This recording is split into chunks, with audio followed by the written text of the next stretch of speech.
Okay, there we are. Uh, feel like we're all strangers. We haven't seen each other for a month now. I hope everybody's well. We've had one baby born during this time.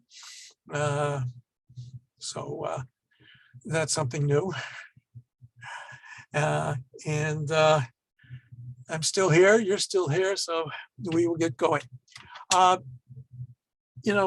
Everybody should have a calendar with all the dates and information on it, and on the readings and all of that. If you don't have it, please send me an email and I will send it to you, a copy of it.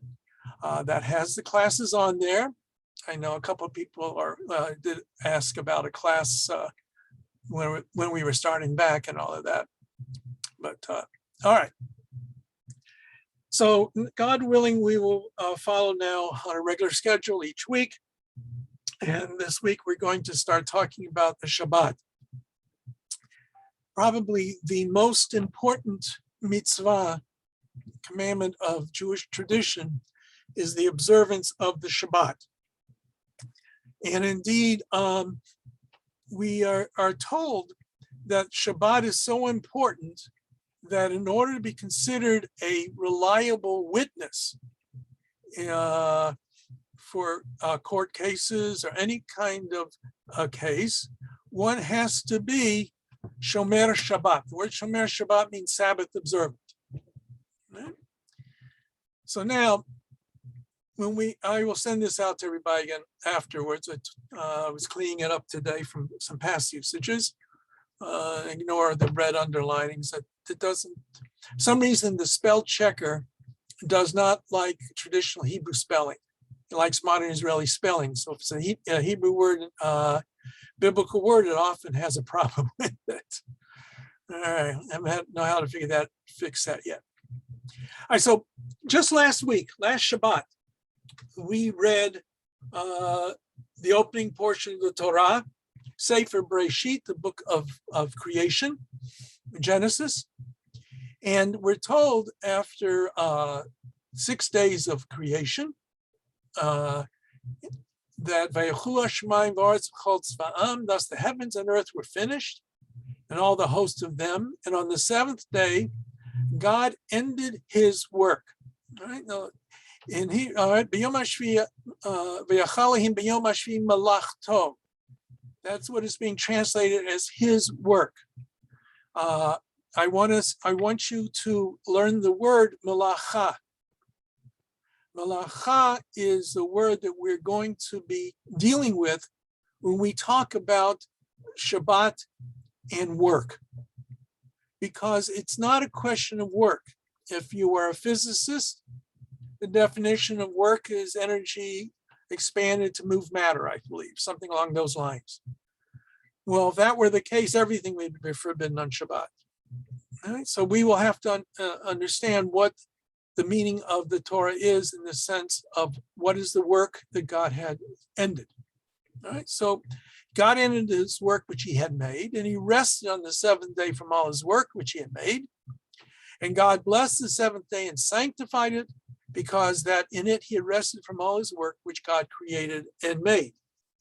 A lot of repetitious language, but the Torah is making very clear that the seventh day of the week, Yom HaShabbat, is a special day. It has a special quality to it. 6 days of creation, each day of creation has a partner.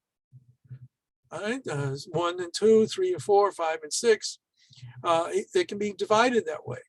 So there's a midrash that says that the Shabbat came to God and says every other day of the week has a partner to share with.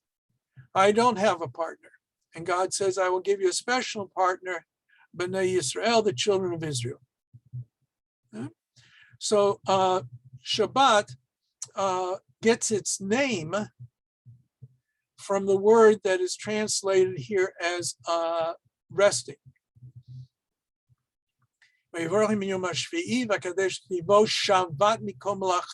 blessed the seventh day and sanctified it, because in it he had rested. He had made a Sabbath from all his work, which God created and made.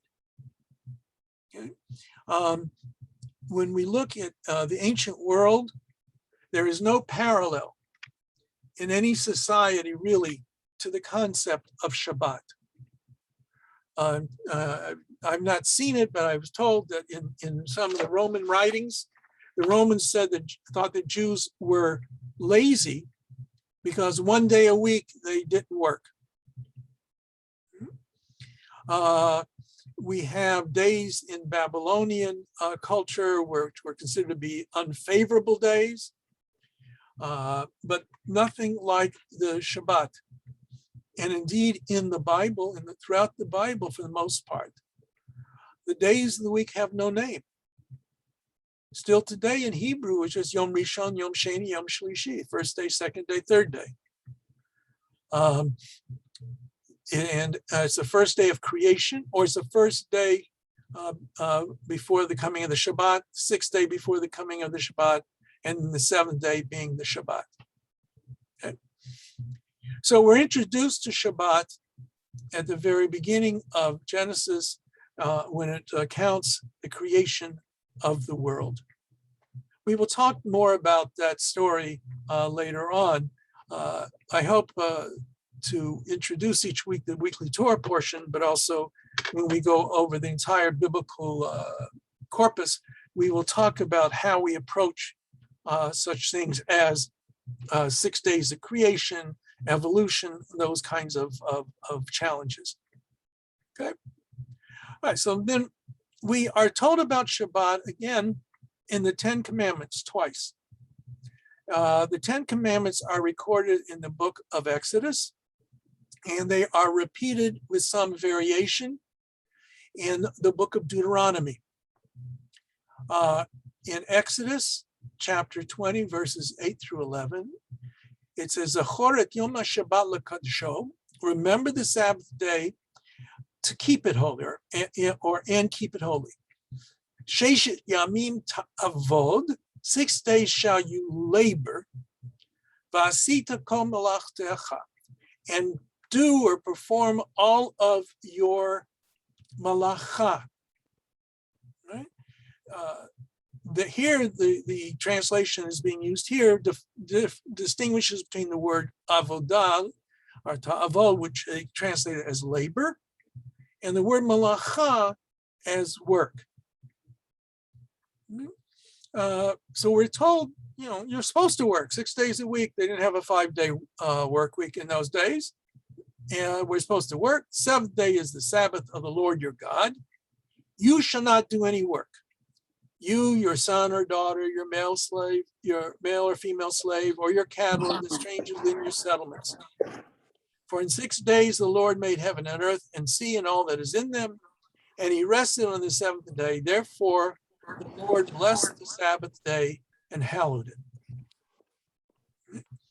Now Exodus, the giving of the 10 Commandments is recorded in the book of Exodus, follows closely the account of the Exodus from Egypt. And you see in the wording of the 10 Commandments, as it appears in the book of Exodus, the reference point is that God made heavens and earth. Right?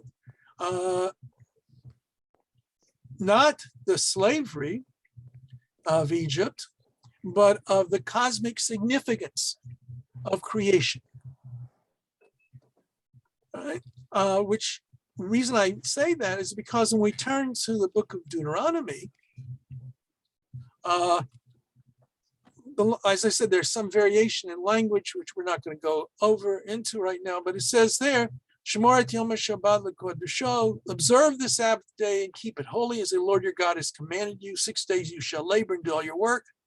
But the 7th day is the Sabbath of the Lord your God. You shall not do any work, any malacha. You, your son or your daughter, your male or female slave, your ox or your ass, or any of your cattle, or the stranger in your settlements, so that your male and female slave may rest as you do.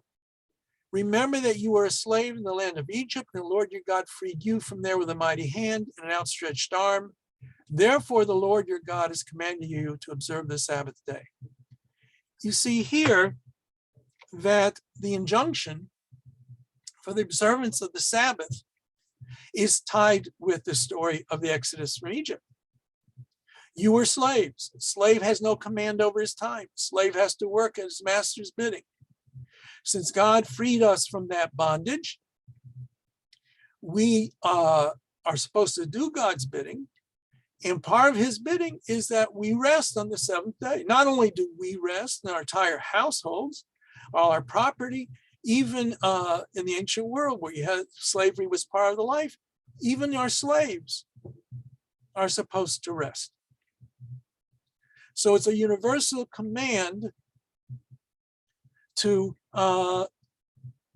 allow society to have a day of rest. So the way I understand it or look at it is in Exodus, we're given a cosmic, universal, theological basis for the Sabbath. God created the universe. God ceased his creation on the seventh day. And as a result of his finishing his creation, we too are commanded not to create, not to work. And we'll come back to that word malacha, work and creation again in a few minutes. But it is a cosmic creation, and that is the idea behind it. On the other hand, in Deuteronomy, we find that the expression is more of a social one, historical and social. We were slaves, therefore we are commanded to observe the Sabbath day and keep it holy, because that is a distinction between being a slave and being a free individual. One of the most important things that distinguishes between a slave and a free person is the command over their time. We can make our own decisions on what we're going to do, our working, etc. So that gives us two different ideas about understanding the nature of the Sabbath, of the Shabbat. Cosmic, universal, God's creation, and social, human interaction, as well as art history. Now, okay, so we'll start with that basic idea.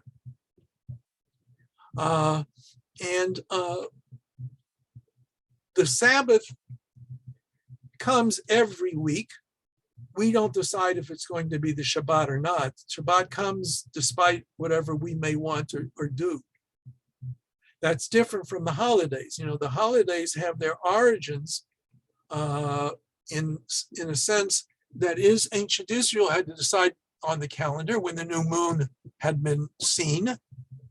And when the new moon, excuse me, when the new moon was recognized and seen in the sky, then the Beit Din, the court, would declare the day of the new moon, and everybody celebrate. That's why when we say the blessing for the Kiddush, for the holidays, we say Mekadesh Yisrael Bahazmanim, who sanctified Israel and the holidays. When we make Kiddush on Shabbat, we say Mekadesh HaShabbat. We don't talk about Israel. Sanctifies the Shabbat, sanctifies, because that's sanctified on high by God. If they coincide, a holiday on Shabbat, the Kiddush says Mekadesh HaShabbat, who sanctifies the Sabbath, Yisrael, Israel, Bahazmanim, and the seasons, the times, the holidays. Okay. Now, one of the questions I usually ask people, and in this day and age, you usually get a very poor answer, is that when you go on vacation, in the old days, right, when we actually had vacations and people worked in offices and that sort of thing, how many brought work with them for the vacation? You don't necessarily, did you get a good vacation that way? No, of course not. How do you have a vacation if you're busy working? If you're doing everything else that you've always been doing? So the first thing that we have to understand is in order to have a vacation, in order to have a Shabbat, we have to make room for that Shabbat, no matter how we understand it. If you treat Saturday as Saturday and not Shabbat, it's just Saturday. If you go to the grocery store, if you go to play golf, or you go fishing, or you go into the office, or whatever you might do, that is like every other day of the week. While celestial, according to the heavens, it's Shabbat. In your life, it's not Shabbat. So the order to make Shabbat, you have to create space for it. Just like to really enjoy a vacation, you have to leave that work behind. I know I've been called when I was a pulpit rabbi. I got calls, end of vacation. Somebody died, or God forbid something happened. End of vacation. So when we read the biblical account, and the idea that we're commanded not to perform malacha, not to perform work on the Shabbat, the basic understanding of it is so that we can have a Shabbat. What that work is, we have to define it. But the idea that is we are told not to work is because we cannot have a Shabbat if we're busy working. We can't enjoy, hallow, sanctify the day of the week, no matter how we understand it, without making room for it. Okay? So now, again, so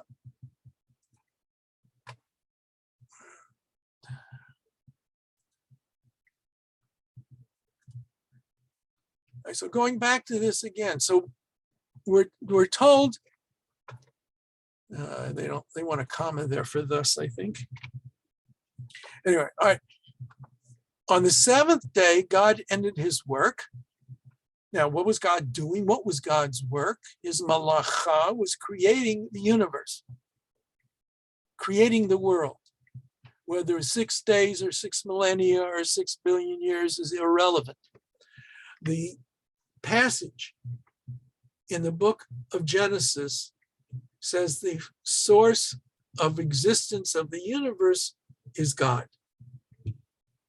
We are introduced to God as the creator. However, how that came about, the methodology, Big Bang Theory, and all those things is irrelevant to the basic premise that the universe has a creator. However he did it. And the Bible summarizes it by saying God had performed malacha, and he stopped performing that malacha on the seventh day. So the best way to understand what a word means is to see how it's first used. All right. So now, malacha, as it's used here, which they translate on the seventh day, God ended his work, God's work.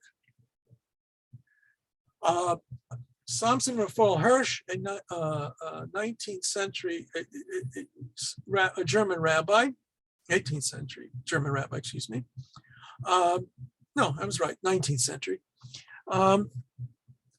Basically defined the word malacha as being creative labor. That which shows the mastery over the world around us. Since God created the world, on the seventh day, we recognize that it's his world by ceasing to interfere with it as much as possible. And therefore, we're commanded not to do what God did. Not that we can, but we refrained from what is considered to be malacha. Now, if I asked you what is work, as I started at the beginning, you may come up with many different definitions. For a house painter, painting is his work. For an attorney, a lawyer, he might find it restful to slap some paint on a wall over the weekend and not be poring over his law books. But Judaism is a religion that is best lived as part of a society, part of a group. So it's insufficient to define work on simply a personal basis. What is work for me? All right, we have to have a definition as work for all. And now, starting with Hirsch's idea that it's creative labor, the ancient rabbis in the Talmud understood that malacha can be defined by looking at what took place when the Israelites built the Mishkan, the tabernacle in the wilderness. We're told after the story of the Ten Commandments and some other laws that are given, we are introduced into the building of the Mishkan, the tabernacle, the place where God was going to be worshiped during the wandering in the wilderness, and the model that served for the temple in Jerusalem when that came into being. So the rabbis looked at what transpired, what took place in building this tabernacle, what was necessary. So they saw the work forbidden by the Torah on the Sabbath as this kind of labor, because we're told about they're not supposed to continue building the tabernacle on the Shabbat. So the rabbis looked at the various activities, and we're going to go through them briefly, and categorized the 39 categories of labor. 39 kinds of malacha. And this is one particular way of distinguishing them. So we have work that takes place in the field for food and for planting and things like that. So sowing seed, plowing, reaping your harvest, binding up the sheaves, threshing the sheaves to separate the wheat and break off the wheat and the chaff. Then that was the threshing part of it. Then winnowing, throwing into the air to letting the wind take away the chaff and leaving behind the seed. Then selecting, making sure there's no foreign objects mixed in with the seeds, with, let's say for the argument's sake of the moment, wheat. So then you have to grind the wheat. Then you have to sift it into the flour. Then you knead the flour, and then you bake it, making bread. Bread was used in the Mishkan. It was one of the sacrifices that were brought to the tabernacle. Offerings included bread always. And so these were all considered to be part and parcel of what was necessary in making the Mishkan, or observing the service of the Mishkan. Okay. So then we have to have material to make the curtains of the Mishkan. The Mishkan was a portable tent. It had wooden walls, but it had a cloth, wool, leather covering that was the actual Mishkan itself, according to the rabbinic tradition understanding. So most of it was wool. So how do we get wool? We have to shear the sheep, number 12. Then the wool has to be cleaned. Then you have to comb it out. Then you would dye it for whatever colors you want the wool to be. Then you have to spin the wool into threads. Then you stretch the threads on the weaving machine. You have to make loops for the threads. These are all technical terms actually for the process of weaving. If anybody out here is a home weaver, then you know what it's all about. Making loops on the machine, weaving the threads. Then you have to separate some of the threads in the process of making the garment, the tent, the curtain.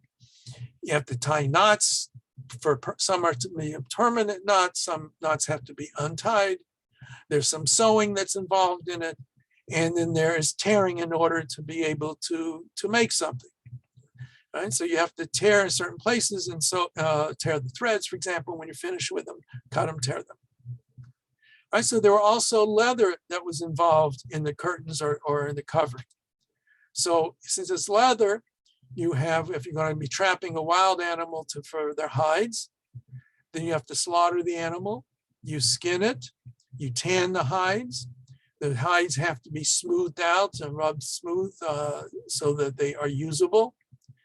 You then have to put lines, draw lines onto the material, showing you where you're going to make your cuts, and the act of cutting to make the leather usable for the tabernacle.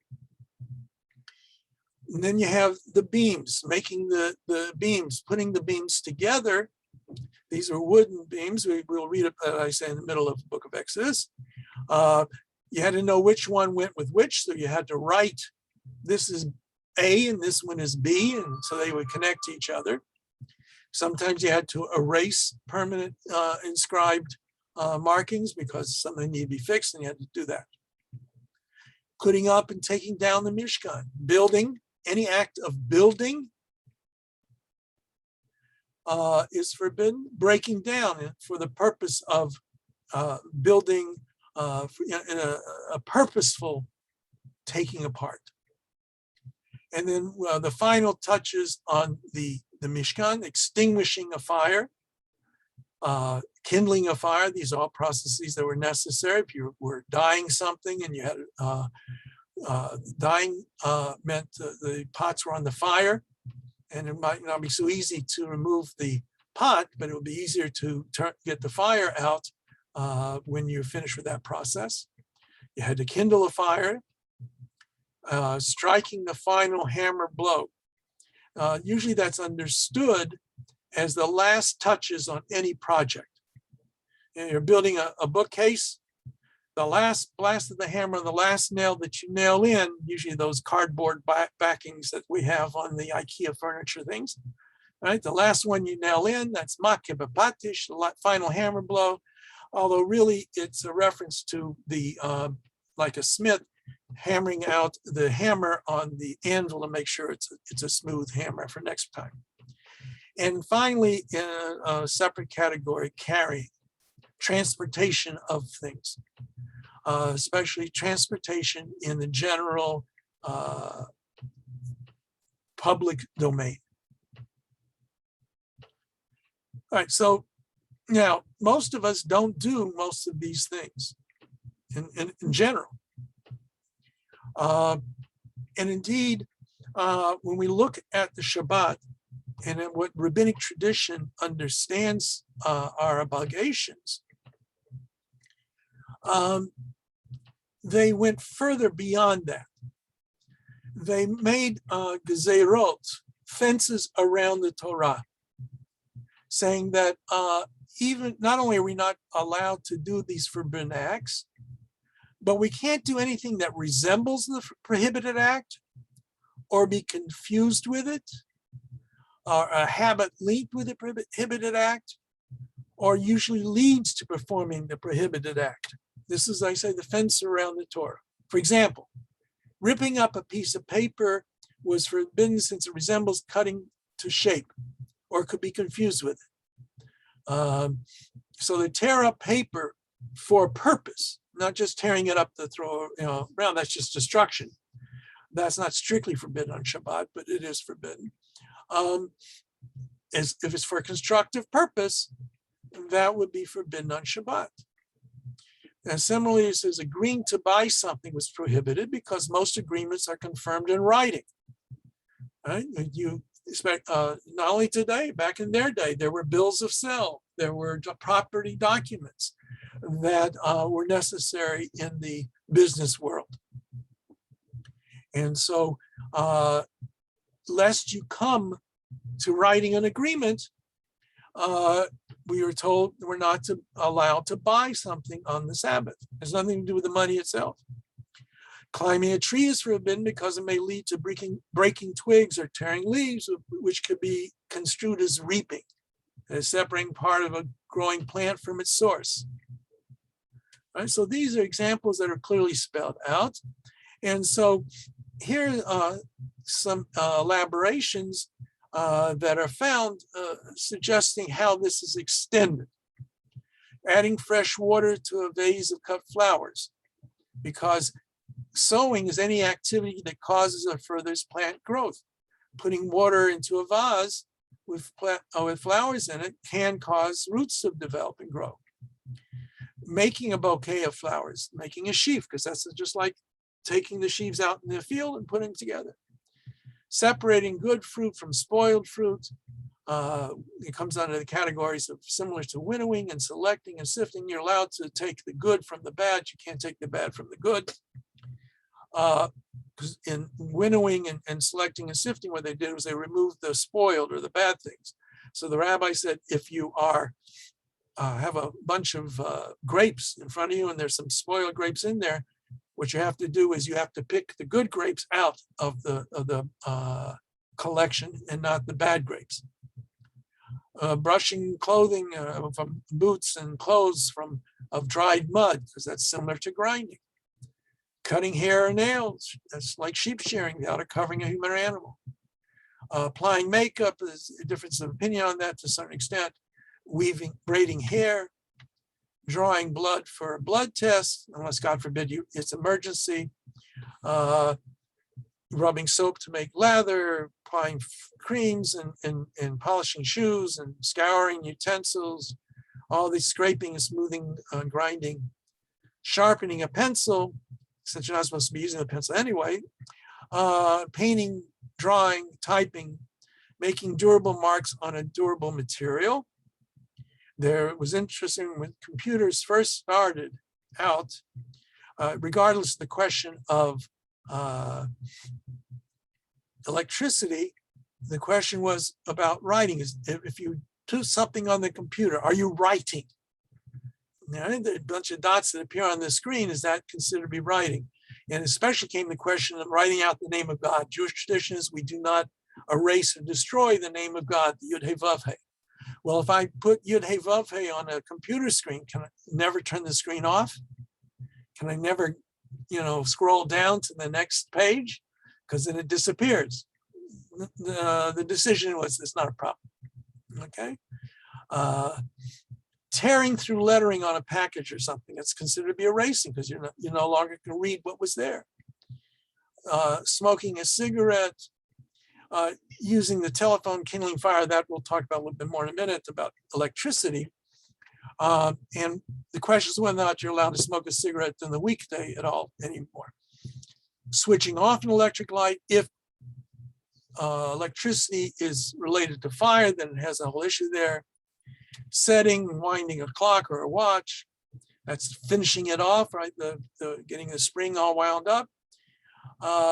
Wearing eyeglasses, not permanently required.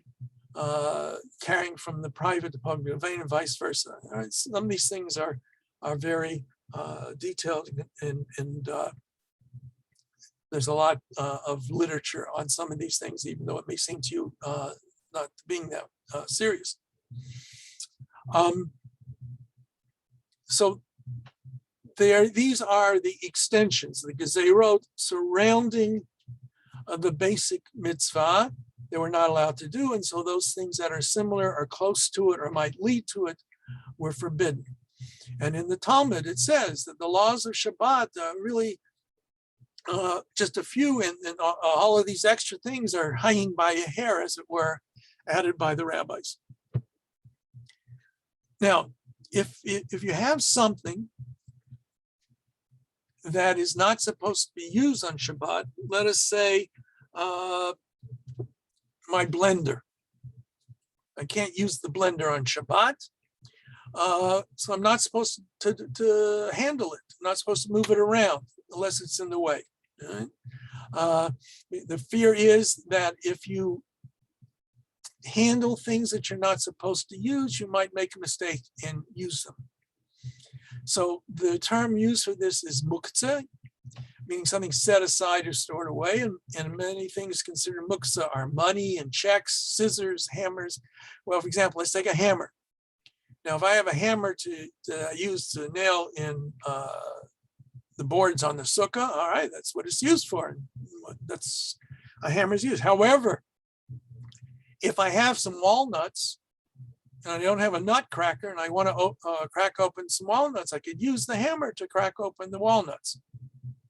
But if it's a special hammer, say a jeweler's hammer, silversmith's hammer that they use for a special kind of work, they wouldn't let you use that on a walnut or even a lighter kind of nut. So that's not only impermissible use, it's also because of its value. Pencils and pens, because you're not supposed to write. Battery operated toys and flashlights. Again, that's the electricity issue, radio, CDs, telephones, computers. Religious objects such as a shofar, a tefillin, and a lulav. All of these are muktzeh. Even Shabbat candles, once we light them, should not be touched until after Shabbat is over. Right?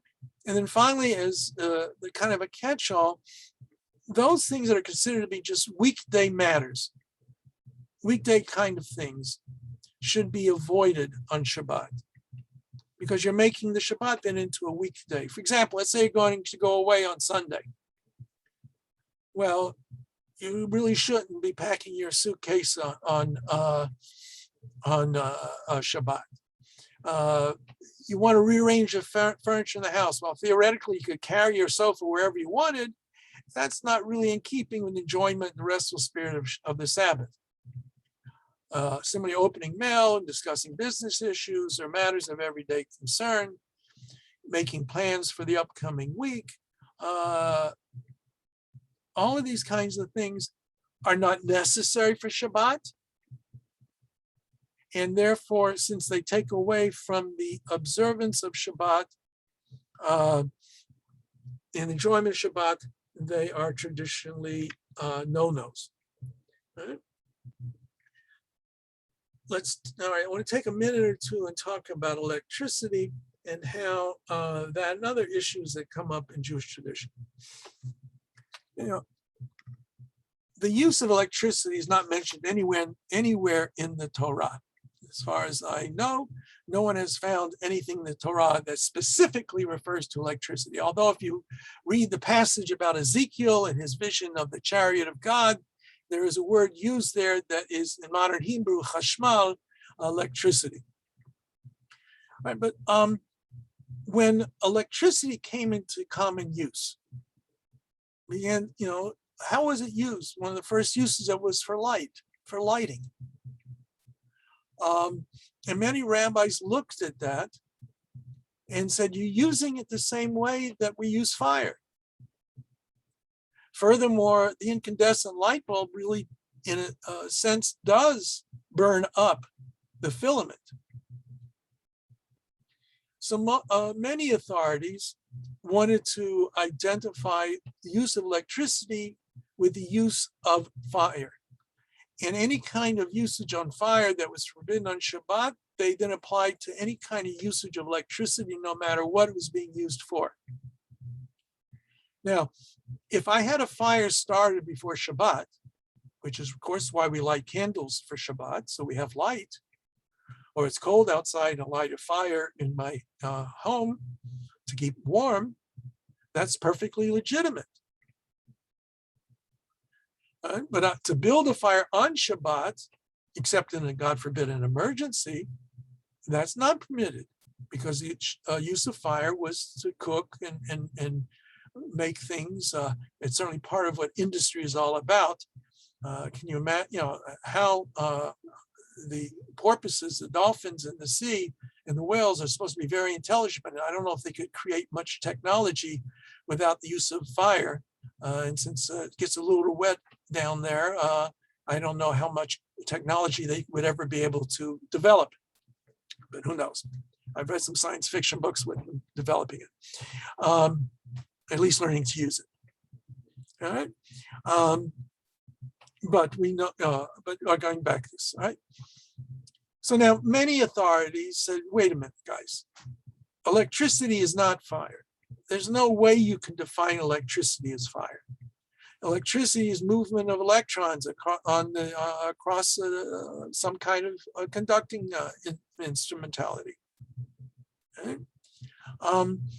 But there were those who said, to start with, since we already said it's fire, that's the end of the story. Others said, all right, you may be right that it's not technically fire, or even more than being technically, it's not fire, let's say. But what do we use electricity for? We use it for all kinds of things that, for the most part, are not in keeping with the Sabbath. Cooking, if you use an electric stove, or toaster oven, or electric iron. Some people still have those things. Okay, those are certainly not conducive to the Shabbat experience, the Sabbath experience. Okay? So whether or not technically it meets the criteria of being fire, many, especially in most of the Orthodox world and into a measure of the traditional spectrum in the conservative movement, do not use electricity on Shabbat directly. Right? I won't turn a light on and off on Shabbat. I do have timers. The timers turn the lights on and off on a system that I don't have to deal with. And that's no different than the sun rising and setting. Right? I don't have anything to do with it. I set it, but that's not something that I handle on Shabbat, that I deal with on Shabbat. So automatic processes that are set on timers are the electric lights that are obviously powered from somebody, the electric plant that is run, making sure that we have electrical power. That's not considered to be problematic. Let's talk about some more mundane things that become questionable, and different people have different opinions. I'm going to start with simple things, and then I'll get to the most critical one. A telephone, especially today, the ubiquitous cell phone. Some of us seem to have them built in now. We can't go anywhere without our cell phones, right? Well, first of all, most people are, certainly the teenagers, are using it for all kinds of things, some of which they shouldn't be doing anyway during the rest of the week. But I can understand, you live here, your parents live halfway across the world, or at least a good distance away.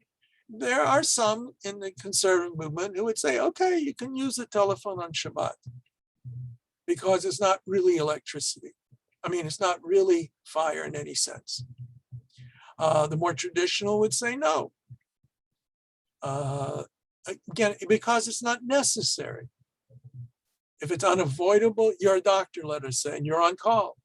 So you're on call, you have to have it. A lot of the synagogues today, even Orthodox synagogues today, because of security issues, you find people walking around with walkie-talkies and radios that they have because, unfortunately, we live in an era where that is necessary. But if they're not on duty, or they're not doing what is necessary, they're volunteers in the synagogue, and they don't need the walkie-talkie after their shift is over. They don't wear it, they don't carry it. The doctor who's on call, well, he's got to carry it all the time. He or she needs to be on call. All right. Television. People still watch television, even if it's on a computer or what have you. Well, most of what Sorry, I had a question about the phone. Sure.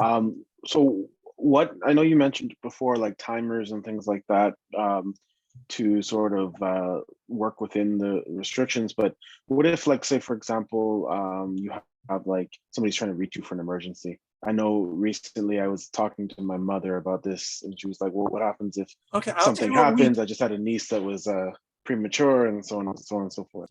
well, there are a couple of answers. Usually, rabbis always give more than one answer. Okay. One answer, which what we did for emergencies, we told people you'd call, let the phone ring once, hang up, wait a few seconds, call again. Okay, so there's a signal there that's telling me it's not the latest guy trying to clean my ducks. Okay. We all get those calls. I worked at that, not duck cleaning, but I did do some phone calling once for a while, and it's not a pleasant job, and I try not to be too disrespectful, but what can you do? All right.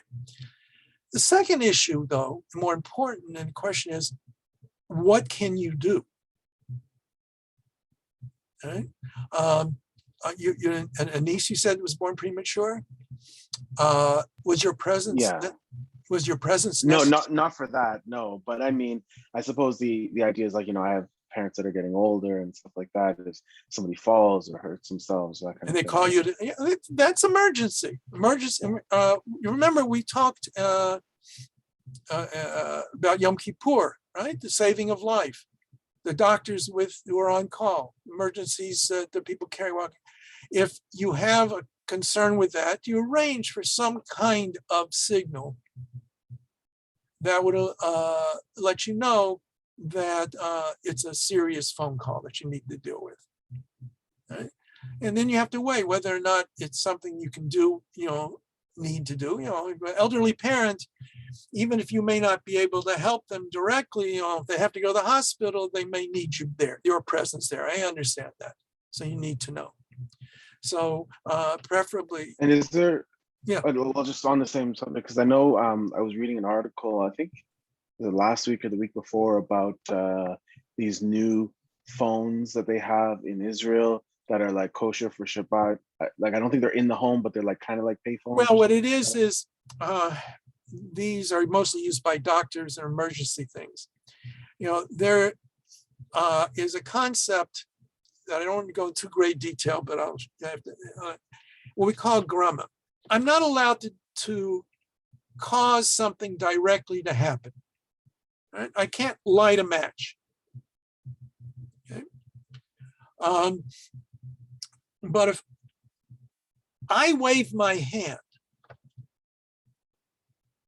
and I'm not touching anything, and within some time, I have no idea when.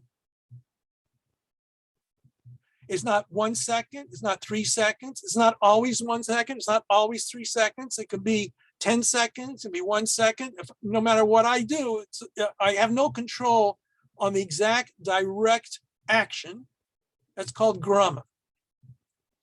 And since I'm not directly doing something that it follows exactly from my action, that for special cases was considered to be permissible on Shabbat.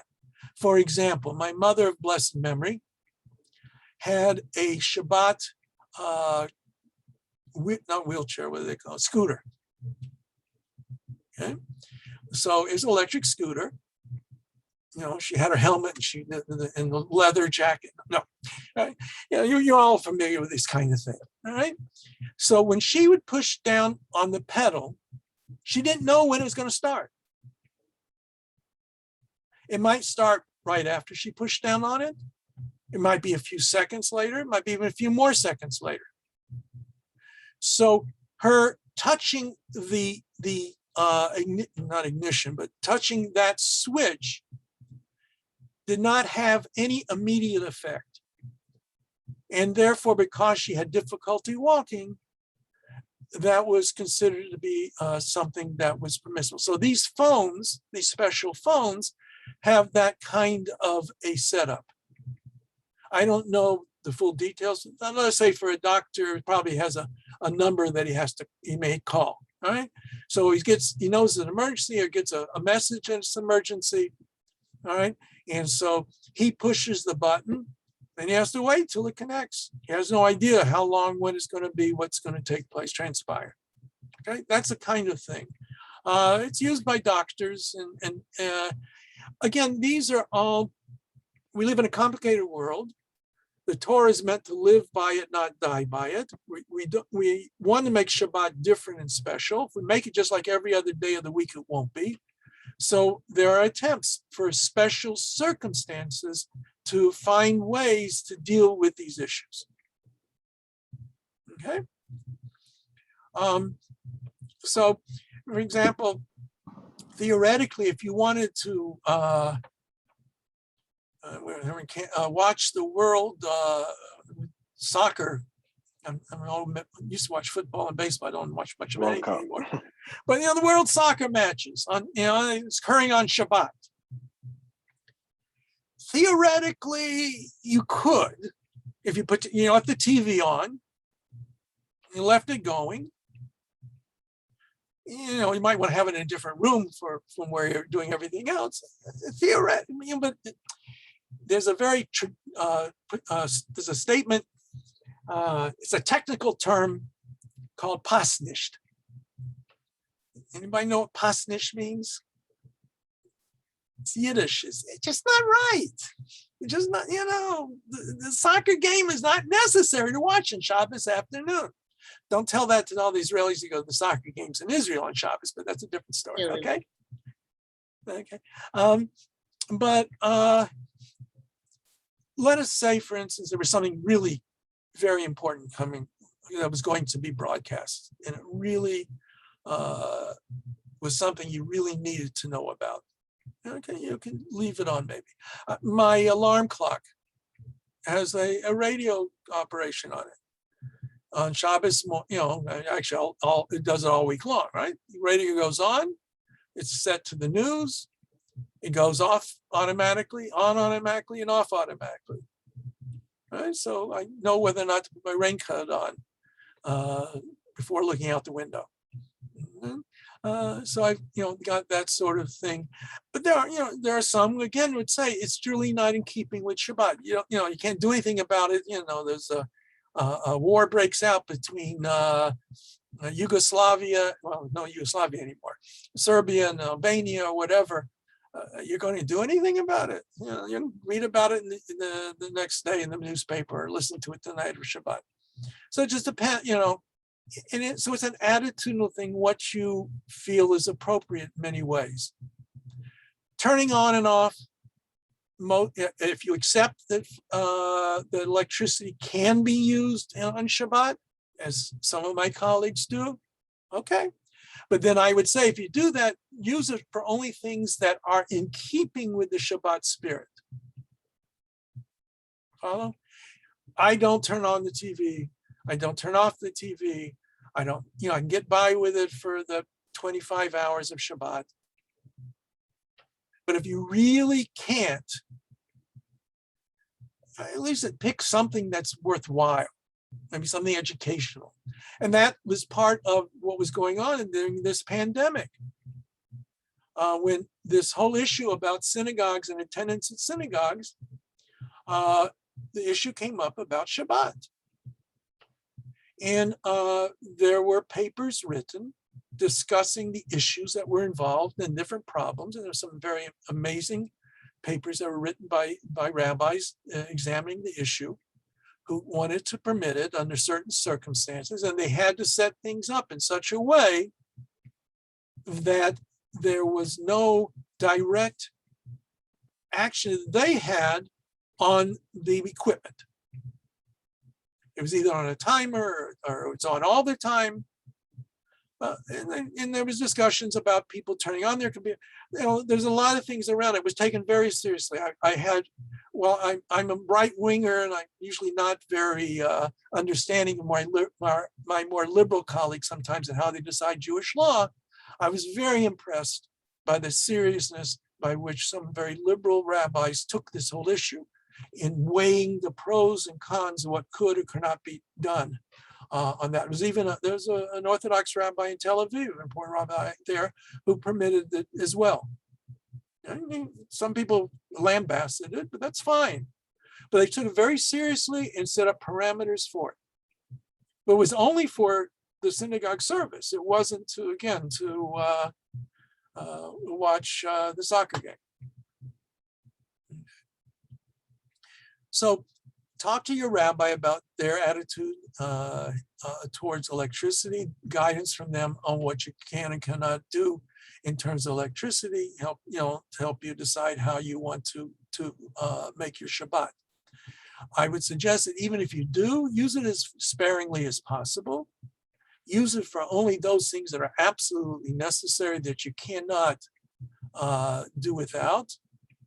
But otherwise, prepare. The funny thing is, in today's world, you go to buy a refrigerator. A lot of modern refrigerators had a Sabbath mode built into the system. Okay? You push some buttons before Shabbat begins, and the compressor will never go on when you open the door, so that you're not even by accident causing the compressor to go on. The famous light bulb inside the refrigerator doesn't go on. The water dispenser, the ice maker don't work until Shabbat is over. If you have an oven and you have a new one, they have Shabbat and holiday setting for it. Automatic. These are all automatically in these electronic devices, because today ovens are designed that they go off after 12 hours. Well, if you want it left on all of Shabbat or all of Yontiv, you set it so it won't go off, and it won't go off on Shabbat. Right? So these are devices that were created for the benefit of Sabbath observers, that obviously there are enough out there and requests for it that the companies came up with these devices. Okay. So, that's my basic understanding of it. Yes. Rabbi, I just have a quick question, just in line with a lot of what we've been discussing surrounding these sort of loopholes, if you will. Where does the Shabbos goy play into all this, and to what extent can you utilize one before it's sort of going against the experience of Shabbat? Okay. Now, the rabbi said that anything that somebody who's not Jewish does for themselves, a Jew can take benefit from it. Let us say I'm walking into a room and there's another person walking in that room with me. They turn on the light switch. I don't have to turn around and walk out of the room because the light is on. They didn't do it for me. I cannot say to them, would you please go turn on that light? That's straight from the Talmud. The Talmud says you're not allowed to directly tell somebody who's not Jewish to perform an action that you cannot do yourself. Now, the issue, what we came about was that especially in Europe, especially in northern climates, where winter became really an issue, the cold and the winter, and wood burning stoves and all of that, there were a lot of leniencies that were used to permit a Gentile to come into the synagogue and to the house. Teresa, be careful there. You don't want to hurt him. Remember, we can see everything that's going on there, unless you block us out. What was I going to say? There were a lot of leniencies that were used for communal needs. They were much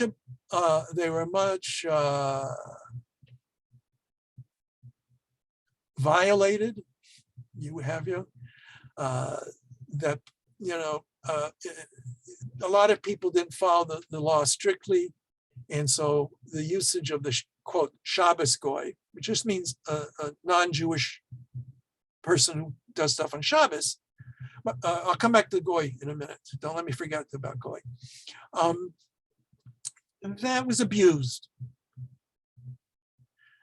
Certainly we can understand in the northern climes when you had wood and burning stoves and you're going to freeze to death on Shabbos, it's better that they should come in and do it. And if you made arrangements before, on Shabbos I can't make a fire, and it would be nice if the fire was built up on Shabbat morning. And if you came in and did it, I certainly wouldn't throw you out. Or every day of the week you come and you start the fire in my home, I'll pay you by week to start the fire. I'm not asking you to come in on Shabbat. I'm asking you to build a fire every day in my stove. Okay? Now, these are some of the kind of mechanisms. They're, like I say, they're often abused. There is a very fascinating book entitled The Sabbath Goy, in which the author did a whole analysis on how it developed, how it was abused, and how actually it became stricter, at least by the religious authorities, became stricter as time went on. Because in the 18th century, early 19th century, when Jews were being able to be more involved in a lot of different businesses they'd been kept out of before, there were issues of keeping a factory open on Saturday because they couldn't close on Sunday. They couldn't open on Sunday. They had to be closed on Sunday. Issues about running a carriage service, the stagecoach from town to town.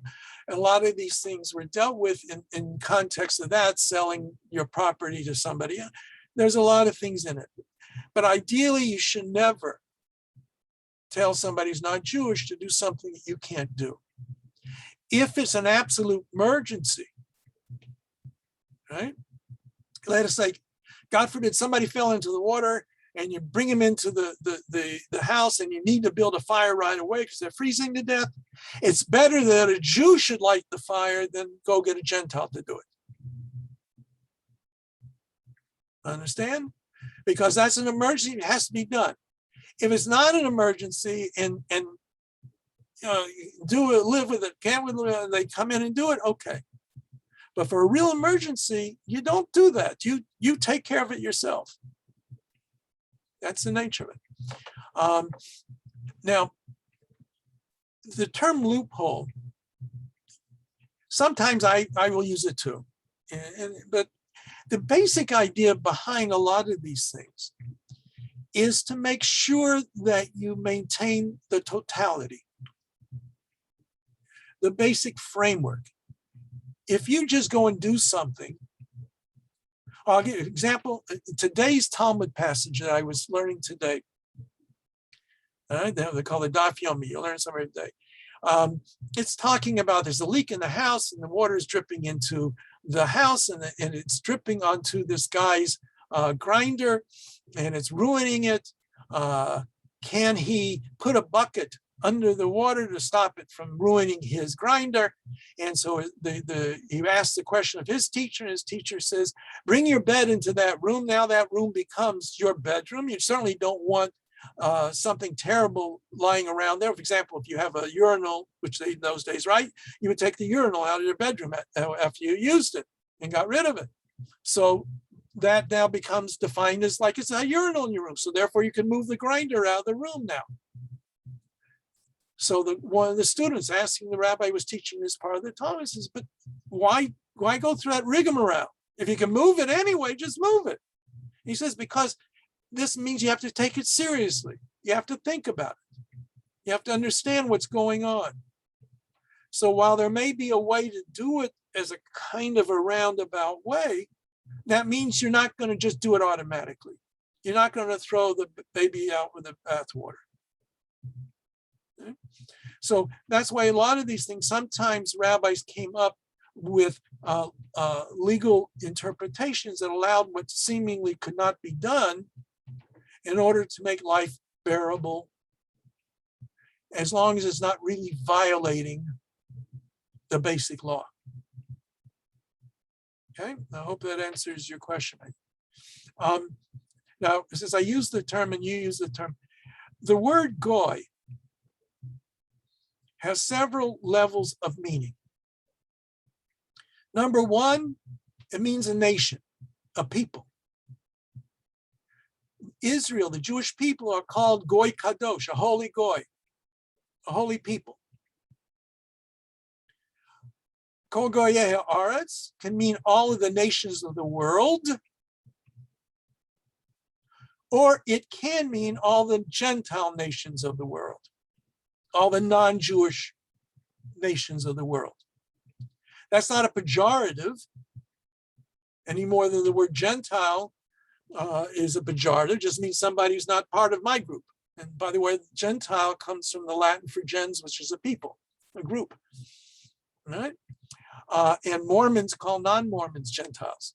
I had a great time. I lectured a Mormon Sunday school one day, and I called them all a bunch of Gentiles, and we all laughed at it. All right? Latter-day Saints, I understand you're not supposed to say Mormons anymore. They prefer Latter-day Saints. Okay. All right. So those are innocent uses. If I say, what a goy, or a goysha cup, is the way a goy thinks, that's already, negative. All right. And so, a lot of people refrain from using the word goy as much as possible, unless it's very clear how it's being used in a non-pejorative term. But it can be. There are words in Yiddish. Hebrew doesn't have any curse words, 4-letter word kind of things. They mostly come out of Yiddish. And there are some Yiddish words that really should not be used because of that. You will hear the term Schwarze, which is the equivalent of the Jewish Yiddish way of saying the N word. Maybe not quite as pejorative, but still that's what it means. A shagitz is another way of saying a Gentile, which also was a very unpleasant terminology and should not be used. Nor shiksa. Shiksa is just like a shagitz, only it's the female version of it. And they both come from very pejorative origins. Okay? So all of us, we should watch our language as best as we can. So that was a long way from your question, but it's part of what we're doing here, right? That's why we start here and we end up over there. And it's like the Talmud always. All right. Now, I want to, all right, so I've painted a picture that some of you may find almost dreary. I can't do this. I can't do that. I can't do this. And I can't, what kind of a day is it? All right. Well, I'll go back to my work and vacation example. I can't answer those emails. I can't write up that contract. I can't call up a customer. What am I going to do? I'm going to go swimming. I'm going to go hiking. I'm going to go on the ski run or whatever it is that you're doing. Right? There are things you can do.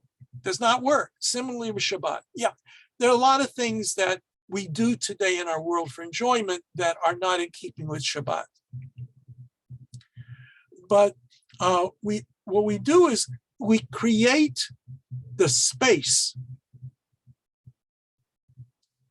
by removing the work world, removing our attempts to master the universe around us, moving away from the hustle and bustle of the everyday work week,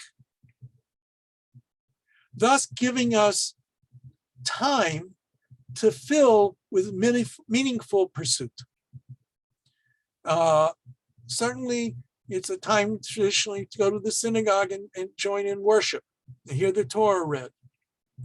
It's a day in which to learn Torah, to learn Jewish books, read serious things that can help make you a better person. It's a day you can take a walk around the neighborhood when it's not raining. Enjoy the world around you. It's a day when you can sit together at the table as a family without worrying about who's calling now or what time the TV show is that I want to watch, or this or that. When I deal with a couple that are getting married, don't do it so much anymore, but still every once in a while. One of the things I say to them, you know, no matter what you do in terms of your Jewish life, you know, I'm a rabbi, I want you to observe Judaism as much as possible. But I would hope you would do at least one thing. Make the Friday night Shabbat dinner holy. That means you don't go anywhere else. The kids are always home for Friday night dinner. You always have a special meal. You don't just throw something together. You don't run in and out. No other appointments come in place of it. One of the nice things that I found here in Canada when I moved here back in '94 was, especially in Toronto, there was still a very, very strong tradition, even amongst the Jews who are not that traditional, that Friday night dinner, family dinner, was sacrosanct. There still isn't a lot of households here. It's a time to be together.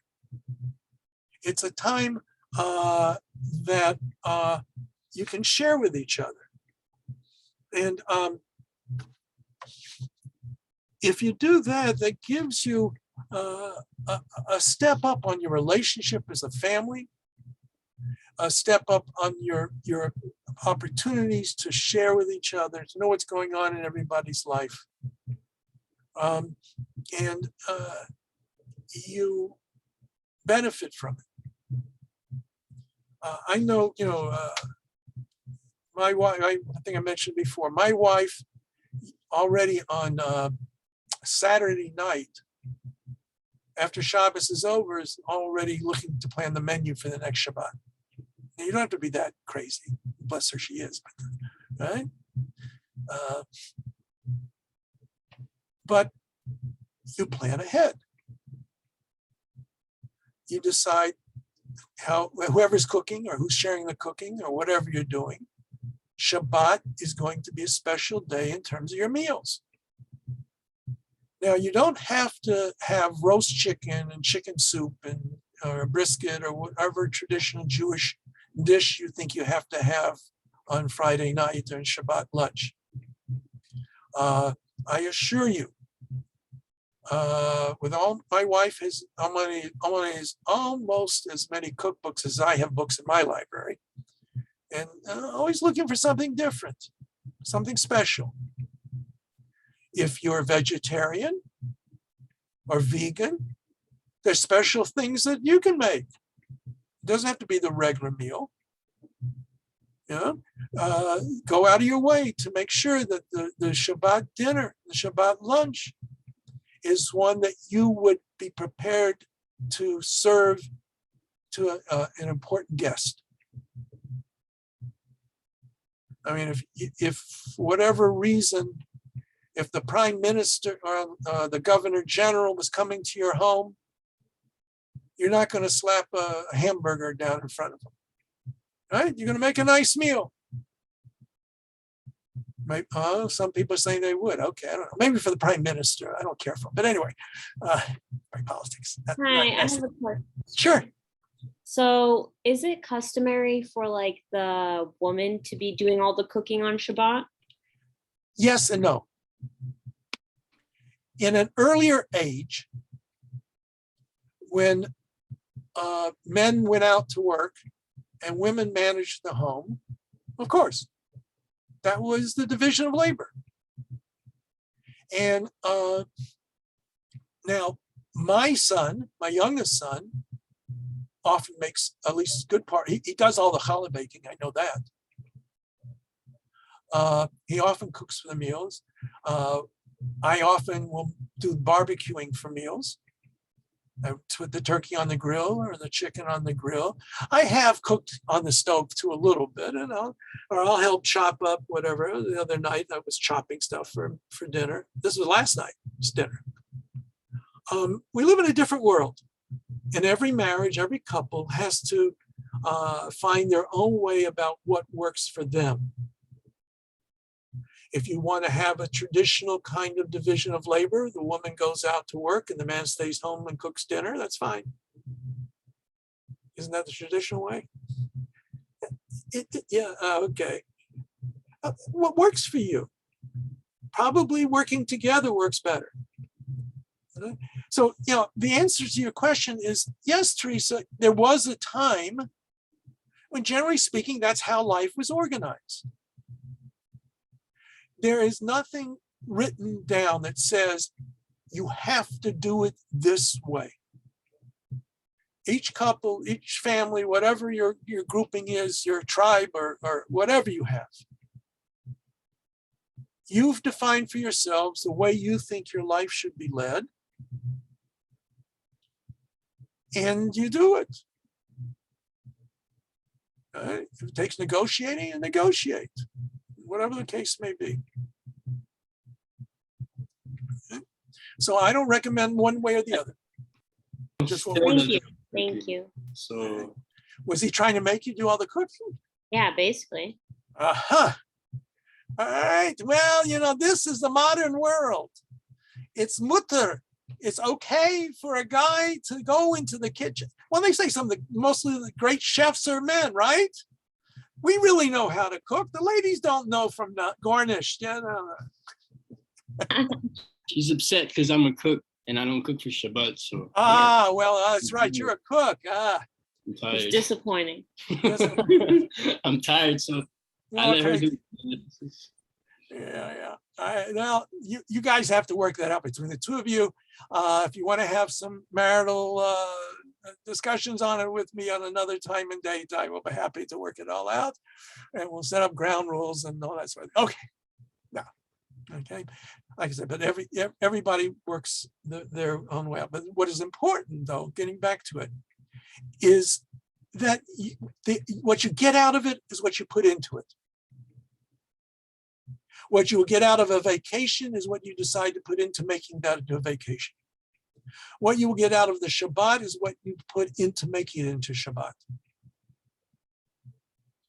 And that goes double, for the meals, make it special. It's already almost 9 o'clock. So what we do have to have traditionally on the table, first of all, you remember we talked about the calendar a long time ago. 18 minutes before sunset, we light the Shabbat candles.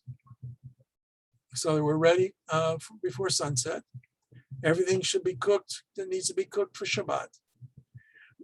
We're going to have 2 loaves of bread, uncut loaves of bread on the table. We're going to have wine for the kiddush, or we're going to have grape juice for the kiddush. If you can't use wine or grape juice, talk to your rabbi about what you can do. There are other ways. And the idea is we sit down, we welcome the Sabbath, Shalom Aleichem. We say the Eshet Chayil, we say the Kiddush, we wash our hands before eating our bread.